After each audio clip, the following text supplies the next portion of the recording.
20세기에 발간된 우수하고 의미 있는 책 100권 중 그 12번째 책 존 언스트 스타인백 주니어의 분노의 포도를 시작합니다.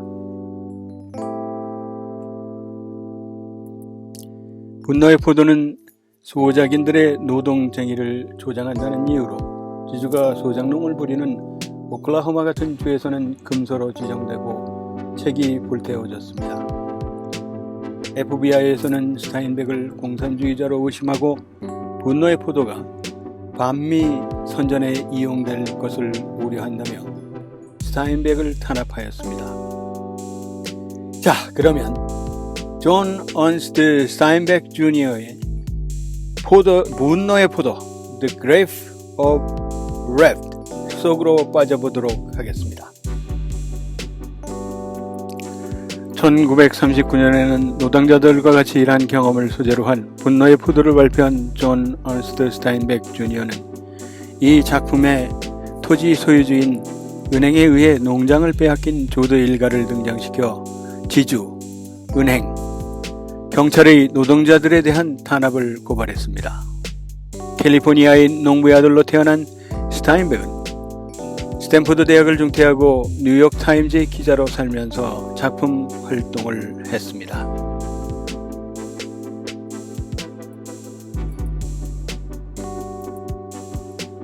스타인백은 당시 FBI 수사국장이자 우파인 스탠포드 토목과를 나온 에드거 후보의 감시에 분노하여 공개적으로 에드거의 똘마니들이 내 뒤를 밟지 않게 해줄 수 있겠소? 짜증이 나는군요 라는 편지를 법무부 장관에게 보낸 것으로 유명해지기도 했습니다. 이 작품은 후에 퓰리처상을 수상했습니다. 그 외에 작품으로는 1962년 노벨문학상을 받은 불만의 겨울과 다른 지다, 에덴의 동쪽 등을 인류에 남겨주었습니다. 자, 그러면 분노의 포도 The Grave of Wrath의 존 언스트 스타인백 주니어의 삶을 살펴봄으로써 작품의 이해도를 높여보도록 하겠습니다. 존 언스트 스타인백 주니어는 미국의 소설가이자 미국의 경제구조의 모순으로 고통받는 노동자들의 가난한 삶을 사실 그대로 묘사하는 작업활동을 하였습니다. 윌리엄 포크너와 어니스트 허밍웨이의 뒤를 이은 미국의 대표적인 작가로 손꼽히며 그의 작품은 따뜻한 인간미가 넘치는 문체의 특징이 있습니다. 존 언스트 스타인백은 1902년 2월 27일 미국 캘리포니아주 살리나스에서 태어났습니다. 그는 아버지 존 언스트 스타인백 3세와 어머니 올리브 해밀턴 사이에서 외동 아들로 태어났습니다. 그가 태어난 고향은 농업지역이었기 때문에 스타인백은 농업 노동자들의 삶을 이해하면서 자랄 수 있었습니다. 1920년 스탠포드 대학교에서 영문학과 학생으로 입학하였으며 대학생 시절 목장, 도로공사장, 목화밭, 재단공장에서 일했습니다. 이때의 노동 경험은 훗날 스타인백이 작가가 되었을 때 밑바닥 인생들의 삶을 이해할 수 있게 하였습니다. 대학교를 중퇴한 그는 뉴욕타임즈의 기자로 일했으며 1929년 해적 소설 황금의 잔으로 문단에 등장하였고 생지의 인간으로 유명해졌습니다. 1930년 첫 부인 캐롤 해닝과 결혼을 하였습니다. 1936년 스타인백은 미국 공산주의 운동을 소재로 한 의심스러운 싸움을 발표하였습니다. 이 의심스러운 싸움은 1936년 미국 출판계의 베스트셀러가 되었습니다. 공산주의자가 착취받는 과수원 노동자들의 파업투쟁을 조직한다는 소설의 내용은 그가 당연히 이념 논쟁을 불러와서 당시 우파들은 공산주의자들의 동정을 끌어모으려 했다고 비난했습니다. 하지만 그의 작품은 노동운동이 활발하던 미국 사회의 모습을 소재로 한 즉 시대 상황에 적절한 것이었습니다. 실제로 1935년부터 1937년까지의 2년 동안 노조 조직률은 10%에서 20%로 2배 이상 뛰어올랐으며 노동운동의 성격도 흉년 노동자들의 노동조합 결성에서 산업별 노동조합 결성으로 바뀌고 있었습니다. 1939년에는 노동자들과 같이 일한 경험을 소재로 한 분노의 포도를 발표하였습니다. 스타인백은 이 작품에서 토지 소유주인 은행에 의해 농장을 빼앗긴 조드 일가를 등장시켜서 지주, 은행, 경찰의 노동자들에 대한 탄압을 고발하였습니다. 그래서 오클라호마주 등의 여러 주에서는 금소로 지정되고 책이 불태워졌습니다. 미국 연방수사국 FBI에선 스타인백을 공산주의자로 의심하고 분노의 포도가 반미 선전에 이용될 것을 우려하였습니다. 스타인백은 당시 FBI의 수사국장이자 우파인 에드거 후보의 감시에 분노하여 에드거의 똘마니들이 내 돌을 밟지 않게 해줄 수 있겠소? 짜증이 나는군요. 라는 편지를 법무장관에게 보냈습니다. 이 작품 후에 퓰리처상을 수상했습니다. 그의 작품으로는 1962년 노벨문학상을 받은 불만의 겨울과 다른 지다, 에덴의 동쪽 등이 있습니다. 하지만 그의 방랑벽으로 1943년 캐롤 해닝에게 이혼을 당했고 그해 gwendolyn 콩고와 재혼하여 1944년 토마스 스타인백과 1946년 존 스타인백 등 아들 둘을 생산했으나 역시 또 방랑벽으로 1948년 두 번째로 이혼을 당하고 엘린 앤더슨 스타인백과 1950년에 세 번째 결혼을 하여 그가 죽던 1968년까지 함께합니다. 엘린 앤더슨 스타인백은 재혼이었습니다. 존 스타인백은 1968년 12월 20일 뉴욕에서 66세의 나이로 숨을 거두었습니다. 사인은 심장병이었고 그의 시신은 캘리포니아의 살리나스 가정묘지에 안장되어 있습니다. 그러면 분노의 포도의 내용을 살펴보도록 하겠습니다. 분노의 포도는 뉴욕타임즈 기자이자 소설가였던 존 스타인백의 대표작입니다. 미국의 경제 대공황 당시를 정직하게 살다가 하루아침에 은행에서 땅을 빼앗겨서 이주 노동자로 전락하여 오클라호마주에서 캘리포니아주로 이주해야 했던 조드 일가의 삶을 통해 미국 사회의 현실을 고발합니다. 분노의 포도는 대공황을 배경으로 하여 벼랑 끝으로 몰린 하층민인 가난한 소작인 가족인 조드 일가를 다루고 있습니다. 가뭄과 경제적 어려움 그리고 농업 환경의 변화로 인하여 쫓기듯이 집을 떠납니다.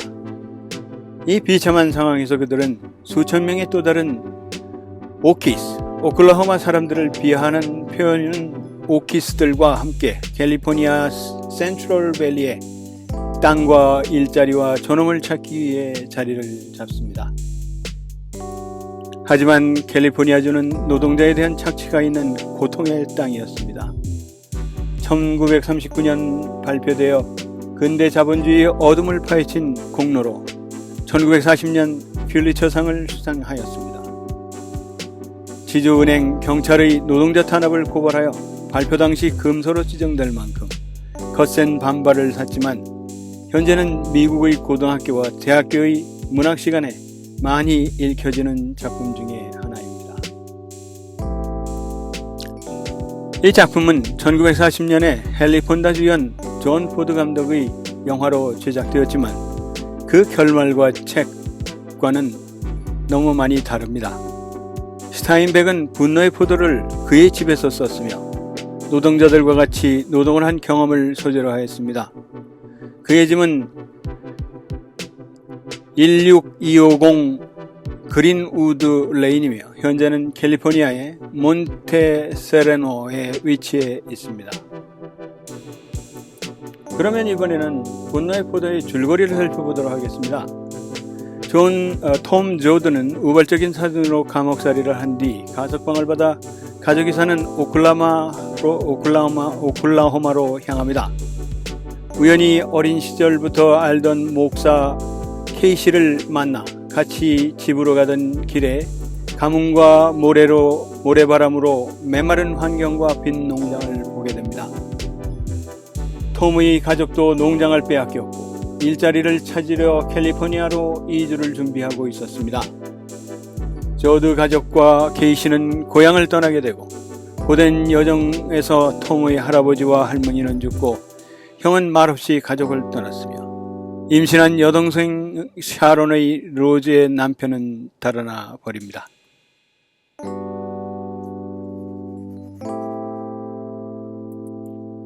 우여곡절 끝에 도착한 캘리포니아는 꿈의 땅과는 거리가 멀었습니다. 기업가 대주주들은 자본으로 땅을 독식하고 이주 농민들인 오키, 이 오키는 오클라호마에 사는 사원 농업 노동자들을 비하해 부르는 말입니다. 이 오키들을 비하하며 마음껏 부리는 상황이었습니다. 필사적으로 돈을 벌어야 하는 사람은 많은 반면 일거리는 적었기에 기득권층은 저임금으로도 농장을 운영하는데 어려움이 없었습니다. 하루를 벌어야 겨우 생계를 잇는 사람이 넘쳐나면서 착취와 빈곤과 전염병 등으로 절망의 그림자가 드리워집니다. 조드 가족과 케이시는 후보빌이라는 이주민 캠프에 짐을 풉니다. 툴레어 카운티에서 과일을 따는 일을 할 인부를 구하는 도구법자가 찾아옵니다. 플로이드라는 이주 노동자는 도구법자에게 허가증과 노동계약서 등의 서류를 요구합니다. 도구법자는 플로이드를 반동분자로 몰면서 보안관보에게 체포를 명령합니다. 난투극이 벌어졌고 가석방 기간이라 운신을 조심해야 했던 톰까지 휘말립니다. 케이시는 톰을 돕고자 보안관보에게 거짓 진술을 하고 대신 잡히면서 조드 가족과 헤어집니다. 조드 가족은 일거리를 찾아 웨이드 패치 천막촌을 거쳐 후포 농장으로 갑니다. 농장 입구에서 성난 사람들이 시위하는 모습을 보지만 당장 돈이 급해 바로 일을 시작합니다. 톰은 일을 끝낸 뒤 농장 앞에서 많은 사람들이 화를 냈던 모습에 의문을 갖고 농장 입구를 걷다가 파업 지도자가 된 케이시를 만납니다. 케이시로부터 후포 농장의 노동 착취에 대한 이야기를 듣던 중 곡괭이와 전등을 든 사람들의 습격을 받습니다. 케이시는 운명을 달리하고 톰은 케이시를 죽인 사람들을 몽둥이로 내리칩니다.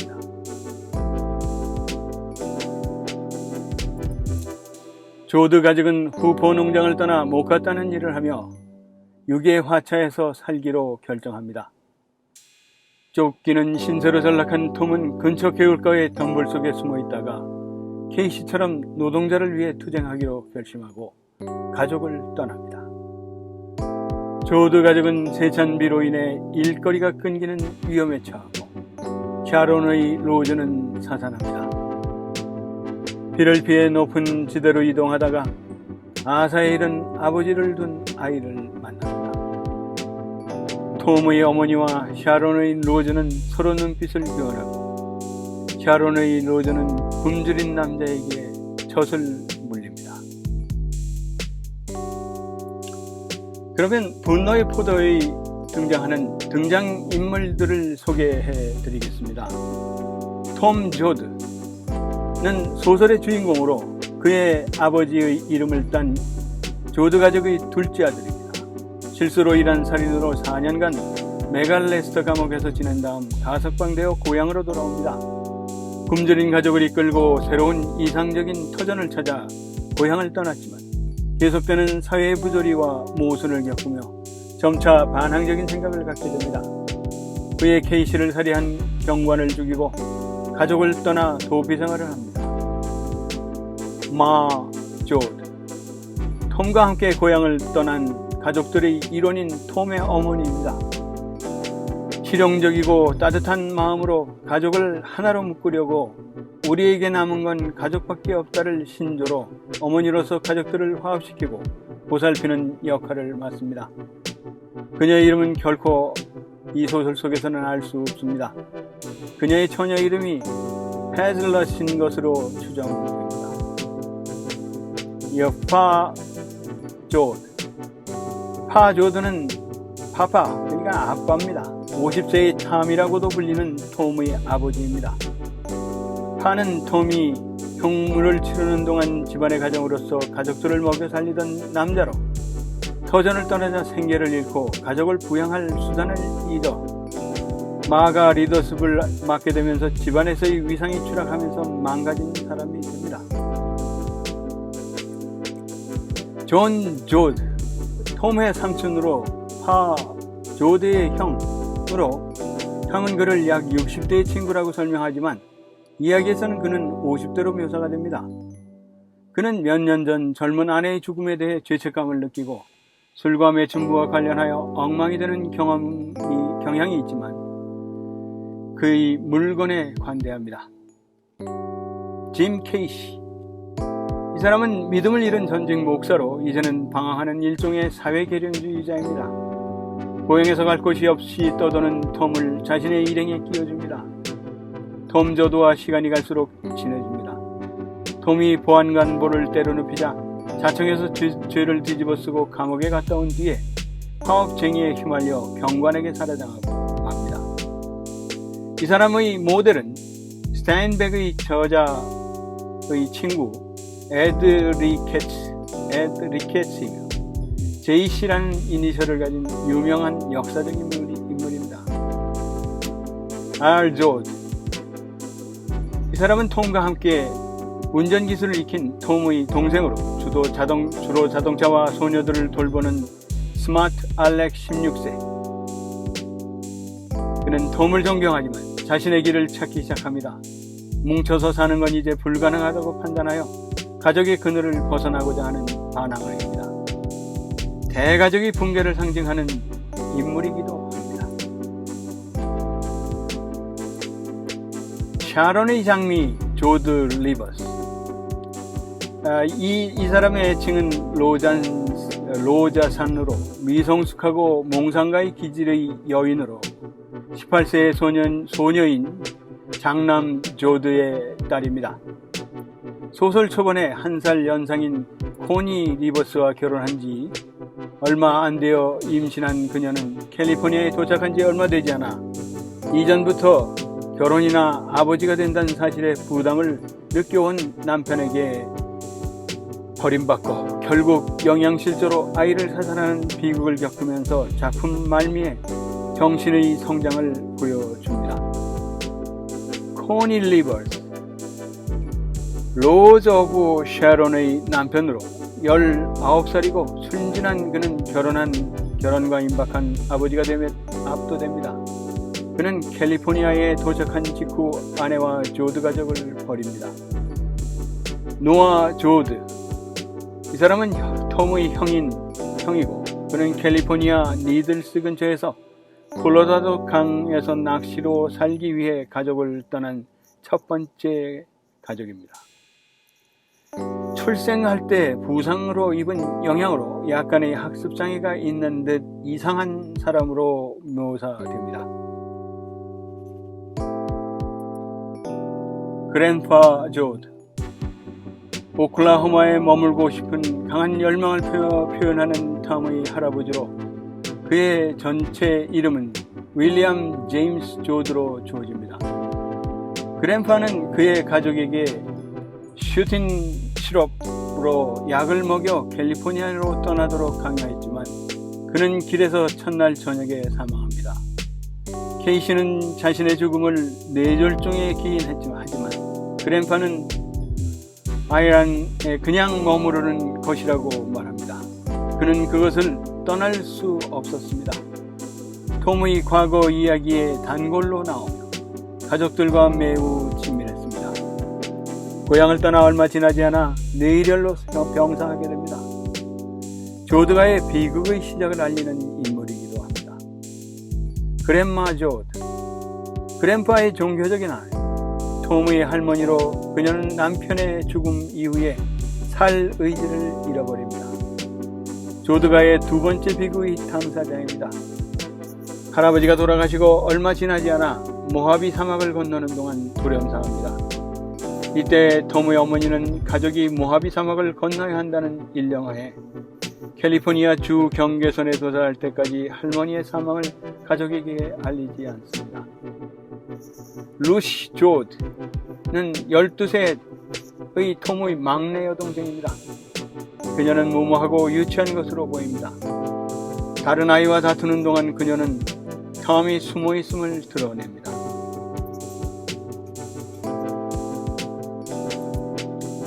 윈필드 조드,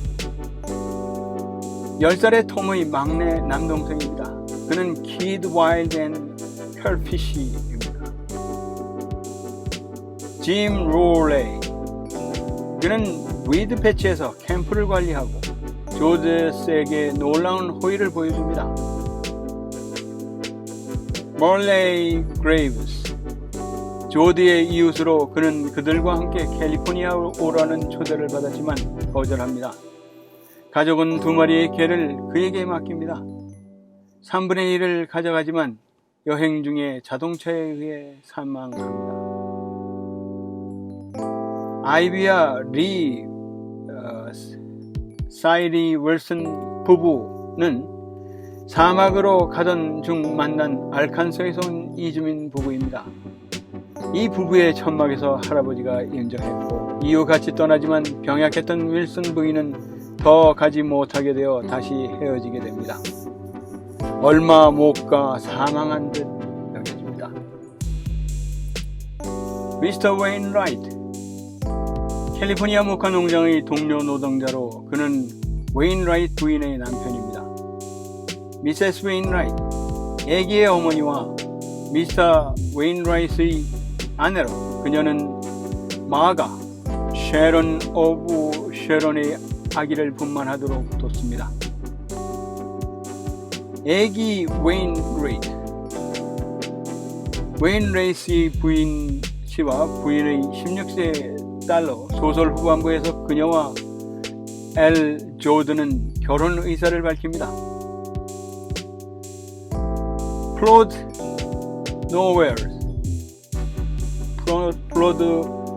노웰스, 조드스가 캘리포니아에 처음 머물렀던 후보빌의 한 남자가 탐과 케이시에게 다음과 같이 촉구합니다. 노동단체에 가입하십시오. 그의 동요로 인해 케이시는 투옥되었습니다. 지금까지 존 스타인백의 분노의 포도를 살펴보았습니다. 20세기에 발간된 우수하고 의미 있는 책 100권 중 그 14번째 책 리차드 라이스 토박이 네이티브 선 편에서 찾아뵙겠습니다. 감사합니다.